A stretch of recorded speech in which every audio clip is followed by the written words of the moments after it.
Assalamualaikum dan salam Sarawakku sayang, bersama saya Majidah Hamdan. Fokus berita malam ini, Kerajaan Sarawak terus komited menyokong bidang penyelidikan dan pembangunan dengan mewakafkan sebanyak RM1 juta kepada Universiti Malaysia Sarawak UNIMAS. Premier Sarawak Datuk Patinggi Tan Sri Dr. Abang Abdul Rahman Zohari Tun Datuk Baupeng berkata, beliau berharap wakaf ini akan memberi pulangan lebih kepada rakyat Sarawak. Sebab itu tadi Kerajaan Sarawak akan memberi wakaf 1 juta untuk UNIMAS dari sudut ini.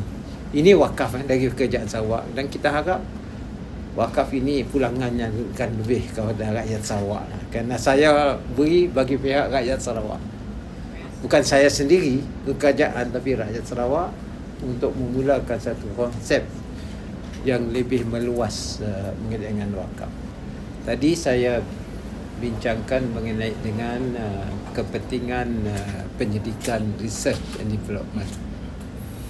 Kerana perkara ini berkendakkan dana dan kita tidak seharusnya mewakafkan tanah saja. Kita boleh mewakafkan bidang ilmu pengetahuan. Bagi kita menolkai aset-aset yang lain yang boleh memberi pulangan kepada masyarakat secara umum, common society. Beliau berkata demikian dalam sidang media selepas merasmikan persidangan antarabangsa Wakaf dan Endowment ICWE 2023 di Kuching pada Khamis. Jelasnya lagi, para intelek Sarawak harus bekerjasama dan memilih pendekatan yang dihadapi sekarang ini, khususnya dalam transisi ekonomi yang sudah berubah.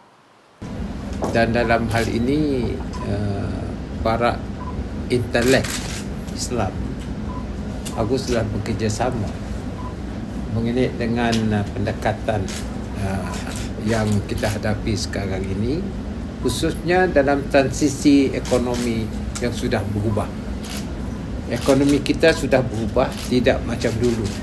Umpamanya kalau Sarawak kita ekspor log. Hari ini kita nak tanam pokok, tidak potong. Tapi kita ada satu rejim yang baru, iaitu carbon trading. Jadi kalau kita ada tanah, ada pokok, biarkan pokok.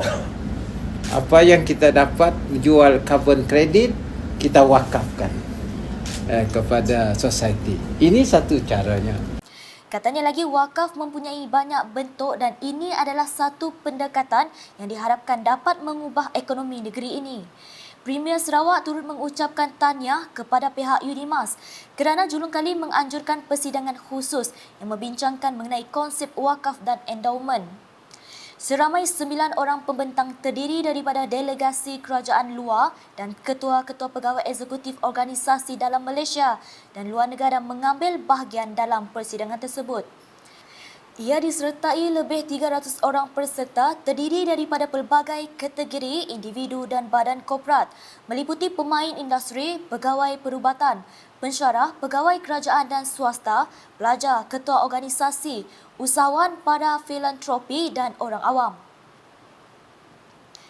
Berita seterusnya, Jawatankuasa Tertinggi Sukan Malaysia SUKMA secara rasmi bersetuju memilih Sarawak sebagai tuan rumah Termasya Sukan Malaysia edisi seterusnya yang dijadualkan berlangsung pada 2024. Perkara itu diputuskan dalam mesyuarat Jawatankuasa Tertinggi itu yang dipengerusikan Menteri Belia dan Sukan Hannah Ioh pada Khamis. Bercakap dalam kenyataan media hari ini, Hannah memberitahu pemilihan Sarawak selaku tuan rumah 2024 adalah berpandukan kepada persetujuan ahli-ahli untuk memperkenalkan sistem penggiliran tuan rumah secara berselang-seli setiap 2 tahun di antara Majlis Sukan Negara MSN dan negeri-negeri. Jelas beliau, selepas giliran Sarawak selaku tuan rumah edisi SUKMA 2024, Termasya Sukan pada tahun 2026 akan dianjurkan oleh MSN. Katanya Kelantan pula telah bersetuju untuk menerima tanggungjawab selaku tuan rumah SUKMA 2028 untuk memberikan mereka tempoh persiapan yang lebih panjang. Jelasnya, rasional sistem penggiliran tuan rumah itu bertujuan untuk mengurangkan beban kerajaan persekutuan bagi memberikan bantuan keuangan kepada negeri-negeri yang meliputi peruntukan pembinaan dan naik taraf infrastruktur sukan, kos penganjuran dan juga pembiayaan program persediaan atlet-atlet di peringkat negeri. Selain itu, katanya jawatan kuasa tertinggi SUKMA juga meluluskan cadangan supaya 28 jenis sukan wajib dipertandingkan bermula daripada Termasya SUKMA tahun 2024. Senarai 28 jenis sukan wajib yang akan dipertandingkan pada SUKMA 2024 seperti yang berikut.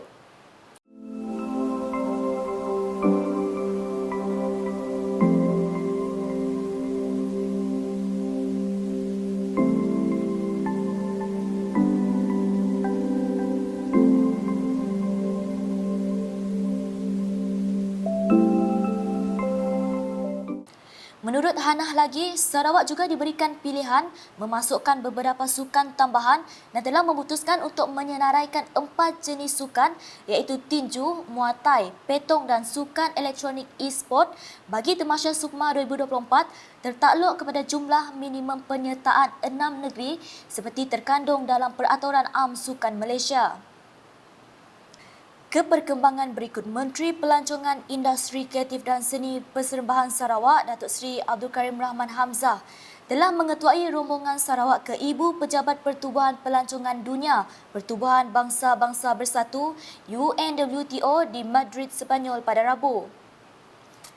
Ini merupakan lawatan yang pertama oleh Kerajaan Sarawak ke UNWTO untuk meneroka peluang untuk bekerjasama dengan UNWTO terutamanya mengenai inisiatif pelancongan bertanggungjawab, dasar dan amalan pelancongan mampan, risikan pemasaran pelancongan, pengurusan data pelancongan dan pembinaan kapasiti untuk industri pelancongan di Sarawak.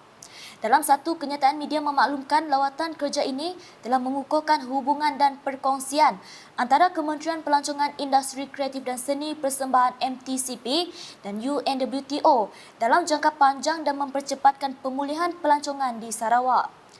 Selain itu, ia juga berjaya memperkenalkan Sarawak sebagai destinasi pelancongan yang bertanggungjawab dan destinasi utama untuk acara Eko Pelancongan dan Perniagaan di Asia Tenggara yang selaras dengan strategi pembangunan pasca COVID-19 2030 PCDS 2030.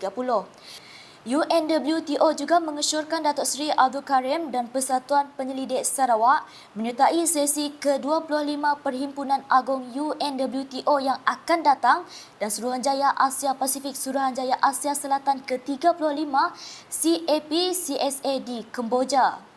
Tambahnya, UNWTO akan turut mengambil bahagian dalam Sarawak International Conference of Responsible Tourism and Hospitality ICRTH 2023 di Bago, Indonesia sebagai usaha bersama memacu pelancongan yang bertanggungjawab untuk pembangunan mampan. Seterusnya, Persatuan Pandu Puteri perlu terus melestarikan budaya sukarelawan dalam kalangan ahlinya agar sikap prihatin, peka dan penyayang dapat dipupuk dalam budaya masyarakat di negara ini. Yang di-Petua Persatuan Pandu Puteri Malaysia Cawangan Sarawak, Datuk Dayang Moliah Awang Daud berkata, usaha ini mampu dicapai dengan adanya pertukaran pengalaman dan pendapat antara ahli dari seluruh negara. Idea meraihkan sambutan Hari Peringatan Sedunia menjadi kenyataan adalah ketika Pandu Puteri dan pengakap Pandu Puteri mengadakan perjumpaan di Amerika Syarikat sempena persidangan World Association of Girl Guides and Boy Scouts (WAGS). Yang keempat, dan bersetuju bahawa harus ada sambutan hari istimewa setiap tahun bagi memperingati antara satu sama lain, mengucapkan terima kasih dan memberi penghargaan. Beliau berkata demikian pada majlis sambutan Hari Peringatan Sedunia 2023 yang disempurnakan oleh Penaung Persatuan Pandu Puteri Malaysia Cawangan Sarawak, Tuan Puan Datuk Patinggi Ragat Kurdi Taib di Astana Negeri Sarawak pada Khamis. Justru beliau berharap agar semua ahli Pandu Puteri dapat memastikan kepelbagaian dan kesaksamaan diterapkan serta diaplikasikan setiap hari demi kesejahteraan hidup dan mewujudkan dunia yang seimbang dan aman. Para peserta sambutan Hari Peringatan tahun ini telah disertai oleh para pemimpin dan ahli-ahli pandu puteri tunas, remaja, ranger, clover dan trifle guild dari daerah-daerah Kuching, Sarike, Padawan, Serian dan Simunjan. Paparan selanjutnya, pendidikan merupakan kunci yang mampu mengubah taraf hidup seseorang individu dan keluarga mereka pada masa depan. Ahli Dewan Undangan Negeri Adun 1, Dato' Ibrahim Baki berkata, pendidikan sudah pasti dapat mengubah taraf ekonomi sesebuah keluarga sekiranya mereka berjaya dan cemerlang dalam bidang berkenaan. Justru jelasnya, pelajar hari ini perlu menyedari bahawa pendidikan menjadi aset penting dalam menentukan hala tuju karier mereka kelak. Beliau berkata demikian semasa program penyerahan bantuan beg sekolah Back to School kepada seramai 80 orang murid dari sekitar kawasan Dun Satok di Kampung Segeduk pada Rabu. Program tersebut dianjurkan oleh Kelab Sukan Komuniti Satok KSK Satok dan turut dihadiri oleh pengerusinya merangkap setiausaha politik kepada Timbalan Perdana Menteri Irwan Zulkarnain Muhammad Hasbi. Sementara itu, Irwan memberitahu penyerahan bantuan bagi program kembali ke sekolah itu merupakan aktiviti tahunan KSK Satok sejak tahun 2015. Sementara itu, Dato' Ibrahim ketika berucap menegaskan kepada ibu bapa agar memberi penekanan kepada anak-anak mereka kepentingan menguasai bahasa Inggeris, sains dan matematik. Ujarnya, ketiga-tiga mata pelajaran ini sangat penting kerana boleh membantu pelajar mendapat pekerjaan dan kehidupan yang lebih baik. Jadi kita mesti fokus kepada pelajaran STEM, sains, teknologi, engineering dan matematik. Terutama sekali sains dan matematik. Kerana ada kelebihan. Kalau kita belajar sains dan matematik tu cabangnya banyak. Program Back to School 2023 itu dianjurkan bagi membantu pelajar dari keluarga kurang berkemampuan di kawasan Dun Satok. Dato' Ibrahim turut memberi jaminan beliau akan melakukan yang terbaik untuk membantu pelajar di kawasan itu dalam hal berkaitan pendidikan, termasuk menyediakan bantuan dan menganjurkan program pendidikan. Sekian edisi malam bersama saya Majidah Hamdan. Berita lebih lanjut boleh didapati di semua platform media sosial UKAS, termasuk portal ukas.sarawak.gov.my dan UKAS channel di YouTube. #Mebafakta, salam UKAS.